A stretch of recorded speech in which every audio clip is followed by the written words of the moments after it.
باب 5 فصل 10 درس 2 كمنهاج المسلم المادة الثالثة يندن بتتبرندن نيوتن في الجناية في بنيج على الأطراف كسراج. أولا تعريفها أندنغول إن كوني الجناية بنيج مسيبوج في الأطراف كسراج أن يتعدى امرؤ كن ججتة على آخر إدو غطغو فيفضح عينه وتفيتر مكن أو يكسر رجله ما أهل كوينغال مكنغال أو يقطع ما أتجى يده جنغ مكنغ مثلا مثال. ثانيا إمن حكمها نياور من ده إن كان سلاتك الجاني بن عمدا كتويدو وليس والدا هروناك بيدو للمجني عليه هوري بن دون وكان لاتك المجني عليه بنا دون هوري مكافئا كيون ديرتيدو للجاني في دن دون بنر في الإسلام كإسلام كدين والحرية كندم ياغل فإنه هريكان يوقد منه يوتتي مكون كسان للمجني ونند بنا دون عليه هوري بان يقطع عند تجتي منه مكو ما قطع قوة يكون ويجره برمنا بمثل ما جرها امبرك برمنا يكون لقوله تعالى والجروح بني جدين فوق برمي جدين فوق إساسون كو يكتندرته إلا أن يقبل المجني سيونا بنا دون جبا بنا دون عليه هوري دون جبا الدية دية أو يعفو ما أو يعفو. ثالثا تتبون شروط القصاص شرطي يكتندرانغال في الأطراف كسراجي يشترط نصارتنا الاستيفاء تيمغول hunnugol alqisasi yottodirgol fil atraf kasiraji ma yali sabu ɗe toɓɓe joyi wonɗe arde ley ɗo. awalan an yu'mana nde hoolete min alhayfi immorde o ñaare fil istifai ka timmingol ka hunnugol haqqeji ɗin fayin hifasi o ñaama fala qisasa e nele ɗon haray yottodirgol ngol haray hana. ثانيا أن يكون لاتو القصاص يتندرتك ممكنا هرق نوتو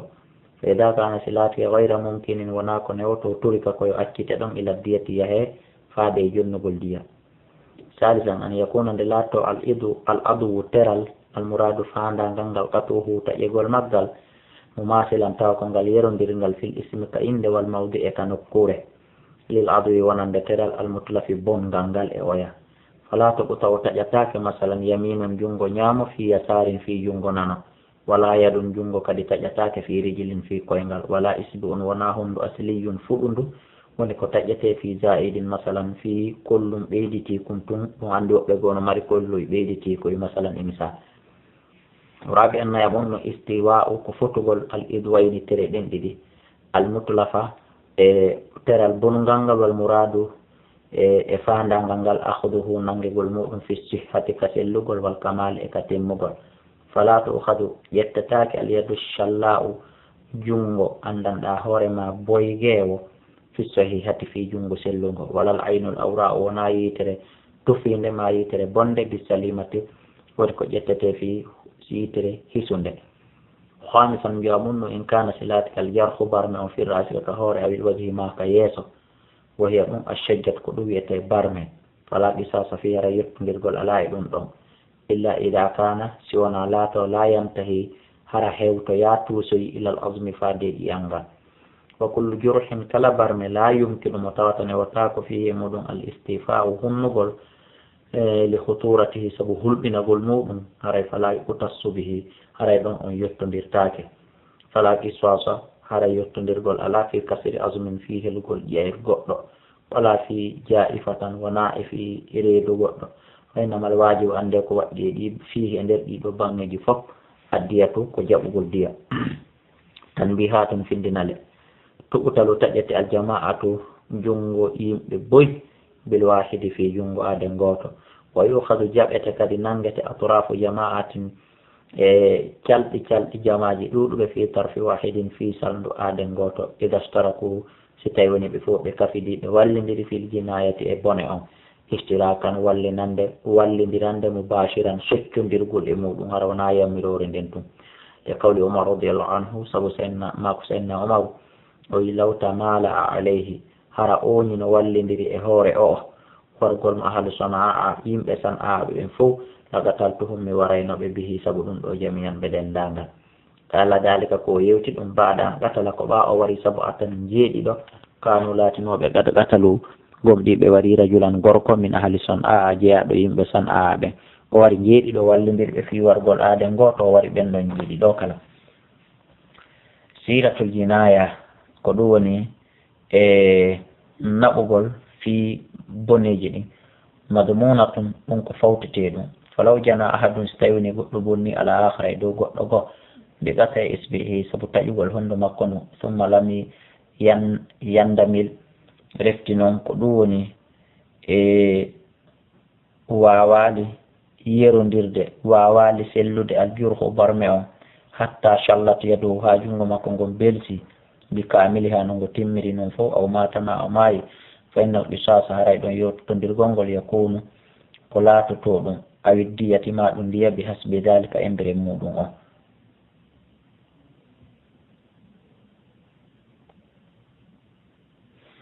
wa amma sarayatul qudi amma noon naɓugol ko ɗum woni yottodirgol ngol ɗon fa hadarum haray ɗon ko mere falaw gato ahadun so tawi ni goɗɗo taƴi yada hadin jungo goɗɗo faɓe tasso an minhu o yottike e makko ɓe ɓatti yedi sabu taƴegol jungo o yango summa lam yalbas refti o ñiɓal ɗon kanko an mata ha o maayi mutaassiran hara ko battane bil jurhi o ɗo barme fala soy alaw haray hunde alanamo droit nde o landitoto awayo o yakade wari illa ida kana sowona laato hunaka ɗum hayfun oñande haalat qisas fewde ka yettodirgol ɓen kana nde laatoto alqatu taƴugol ngol bi alatin kalatin hara ko ala mittuɗo taƴira aw masmumatin ma wonduɗo e poson masalan misal haray ɗon fattudumano haray fawtete assiratu naɓande nde hina edin on tuma haray on sumatinde kadi ko fawtoto ɗum ko ñaawo o mbimana ko yimɓe laamu ngun aligoyi ko yeesoɓe ɓen ka islam dariɓe ɓen ha ɗum ɗon waɗi haray ko ɓen fawtoto kaka baytul mali ƴettete diya makko yoɓe jonne famille makko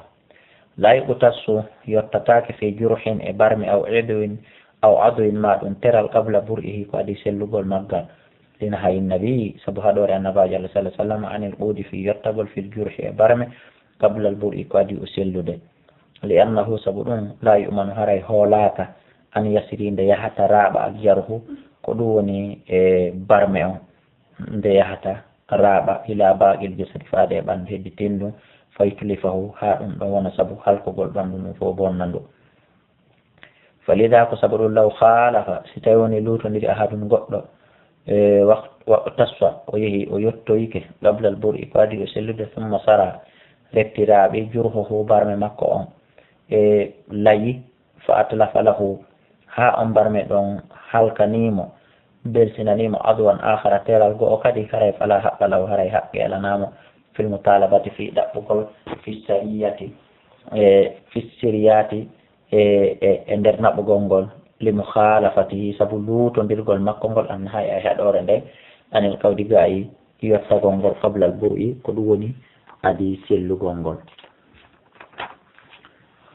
almadatu rabi'atu windande no yaɓere nden fiddiyati no yewta en fidiyaji ɗin noon joni awalan ara nun ɗum taarifuha ko andingol en nu addiyatu diya hiya ɗum ma yu adda ko konko tottete jonne minal maali immorde jawdi li mustahiqi dami wonande handuɗo on e ƴiƴanɗa saniyan hukumu ha ñawre mum nden addiyatu diya mashru'atun ko sar'inaɗum bi qawlillahi ta'ala sabu dalol allah wadiyatun e jonnugol diya musallamatun jaɓeteɗo ila ahli illa an yasaddaqu wa bi qawli rasulillah sabu mako nelaɗo sallah sallam man qutila lahu qatilun kala waraɗo fawaray kanko bi khayri nazurain no suɓina gotel e piiji ɗiɗi imma an yu'adda amma o totta wa imma an yuqada amma o yotto salisan alaman tajibu diya ko hombo no woni ko diya waɗɗi tajibu no waɗɗi addiyatu diya on ala kulli e dow kala man ɓatala on warɗo insana neɗɗo bi mubasharatin hara ko soccodirgol e wargol ngol aw bi sababin ma hara ko wariɗo e sababu min al asbabi immorde sababuji en kana solatke amidan ko tewiɗo faddiyatu diya on fi malihi koye jawdi makko ndin ƴettete o en kana solatke alqatulu wargo ngon subha amdin koko nanditata e teware aw hata en ma ko faljere furay faddiyatu diya on ala aqilati koye hoore gorol makko ngol woni ko ɓen ɗon haray hani yoɓande mo diya e qada'i rasuli sallah sallam saabu ñawgol ne laaɗo allah mbi dalika ɗum فقد اقتتلت امرأتان قم ديسنا بدي وارتندري بيري فرمت إحداهما قطر ببغي الأخرى أوي بحجر هير فقتلتها أو ورم وما في بطنها ورق كون قد كريد أوي فقد رسول الله صلى الله عليه وسلم نلا الله نياي بدية المرأة دي سنة جون على عاقلتها إدو قرر مكونغول والعاقلة قرنغول هنا دو الجماعة كجماعة الذين بين يؤدون العقل بنطفة ديهم أي الدية ديهم والمراد بهم سبحانه نعمة أصبة الرجل بمعنى ko dental gorko on min abaihi immorde ka babira e makko ikhwani e kanene goto e makko wa abuna ikhwani e kabiɓɓe nene goto e makko amami e bappiraɓe makko abuna e amami e ɓiɓɓe bappiraɓe makko fa yuwazzauna ɓe sende bayne makko ne maɓɓe addiyata diya on fa yadfa'u jonnita kullun kala bi hasbi halihi e mbere alhaali muɗum on wa tabsutu fukkoyo alayhim e maɓɓe li muddati salasi sanawatin e mbere duuɓi tati fa fi kulli sanatin kala hitande yadfa'una ɓe jonna sulusa diya tataɓal diya on ila an tustawfa ha wawa timmude kamila tan no timmiri wa in istata'u si ɓe wawile kadi dafa ha jonnugol fo muɗum haalande wotere hara ɓe ɓoyirdi moƴƴinde fala mania hara ella ala rabi annaya ɓonno amman tasqutu diya gayi on no diya on fukkoto iwa e mum tasqutu diyatu diya on hino fukko an walidin gayi jibinɗo addaba wonnoɗo ne'ude waladahu ɓiɗɗo mum on famata o mayiri mum aw sultan ma ɗum lamɗo addaba wonnoɗo ne'ude ra'iyatahu e jeeyaɗo e ley koyɗe laamateri makko mo ayni aw muallimin ma jannowo addaba wonnoɗo ne'ude tilmidahu janganakojo makko famata on maya yo Allah dandu en ɗum fof wa dalika ɗum illam yusrifu ko sawni ɓe feƴƴinal kadi fi darbi e piggal ngal wala natajawasu ɓe feƴƴal kadi alhidda e hidde almarufa anda ɗon fitta adibi e nder ne'ugol ngol sawni yeehi ha ɓe feƴƴi ka duwa kon haray ɗon ɓe nangitirta khamisan jawabun ɗum e makadiru diyati embere diyaji ɗi alif diyatu nafsi diya wonki ida kana silatiki almuwadda wona ɗo waɗede diya on hurran ko dima musliman julɗo fa diyatu diya makko mi etu ba'irin ko mbabbi temedere aw alfu miskalin dahaban ma ɗum miskaluwal ngal wurure kange aw isna ashara alfa dirhaman fiddatin ma ɗum dirham guluje sappo e ɗiɗi kaalise aw mi ata baqaratin ko ɗum woni ma ɗum kolke e temeɗɗe ɗiɗi ayi aw alfa shatin ma ɗum dammi wulure wa in kana silatikal qatulu waraɗo on e shibuha amdin wargo ngon ko nandetata e teware holisat hare koye tekkine dugule bi'an takuna ko ɗum wonirta bi'an takuna ko nde laatoto almiyatu temedere minal ibli immorde ngeloɗiɗi fi botoni arba'ina hara hino e nder deedi capannayyi min ha e majji awladu ha ɓiɓɓe majji on mbimana harano ton capannayyi duñuɗi en kana si laatike noon hata an ko faljere fala tahlida haray tekkingol ala li qawlihi sallallahu alaihi wasallam sabu ma ko nelaɗo ala famne wa inna qatila khata al amdi ande hinno wargo e al khata faljere al amdi khata al amdi faljere teware bis sawti ko khata faljere al amdi teworgol bis sawti sawru wal asar e wedur wal hajar e hayre fi hino e ɗum ndiyatun ndiya mughallazatun tekkinteɗo mi'atun temedere min al ibli min ha tawa hino e majji arba'una e capanɗe nayyi duñuɗi min saniyatin immorde e saniya ɗum woni duñuɗi ila basilin faade basili amuha ila basilin faade basil amuha duuɓi majji on kulluna ɗi fof majji khilfatun harat ko wiyete kon ɗum mana khilfa mana legoy ko towɗi duuɓi ko duñuɗi en kana silatikal qatlu wargo ngo amdan ko teware fa ala rida awliya iddami haray woni e welaye jomiraɓe yiƴanɗam fayna lahum no wadani ɓe an yatlubunde ɓe ɗaɓɓata aksara ko ɓuuri ɗuɗude min addiyati e diya li annam saabu kamɓe yamlikuna ɓe mari droit alqisas lahum e alqisasa yottagol lahum no wadani ɓe kadi an yatanajalunde ɓe jippitoto e anhuga e makko ɓe aksara min addiya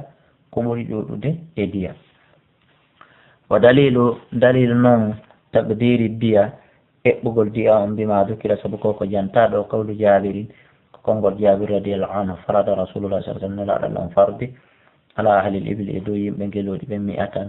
تامدر من الإبل وعلى أهل البقر يمبنى بمئتين تيمة بقرة الني وعلى أهل الشاة إدو يمبه دم بن ألفي شاة دوني دم قلو جديد غريق دو نلا الله صلى الله عليه وسلم ونكوالي. وقول ابن عباس إماك عبد الله بن عباس رضي الله عنهما أن رجلا وند نغوركو قتلا وورام فجعل النبي صلى الله عليه وسلم نلا الله ودي ديته ديما كون 12,000 درهم قلوجي سبوي دي وكذا كالسة وكذا كون ننكر ما جاءكم في كتاب أمر الليتر أمر بن حزمي الذي تلقته أمة متوتا طلبته الأمة مفتدين حوري إمور جبي جماعة بالقبول موبندر الدنتال جبغول وعلى أهل الذهب يدويم كان مدين 1000 دينار ولور فأي هذه المذكورات كلا إيجانتار دو الخمس يوي أحضر هنا بري بدادهم بري تاونيد القاتل أحضر هنا بري تاونيد القاتل وردون لازم هراي وأنك والدمي جوميراد جيجان أن قبوله جبغول دون دون وإن كان صلاتك المودة كونا كون وديد دي امرأة كصناج مسلمة جلد خرة دمو فديتها رديا مكون نسو دية الرجل كفتر ديا غورك المسلم جلد لما خرج مالك وسبق إمام مالك يالتنكم في الموطي كموطي مكو عن أروة يتا أروة بن الزبير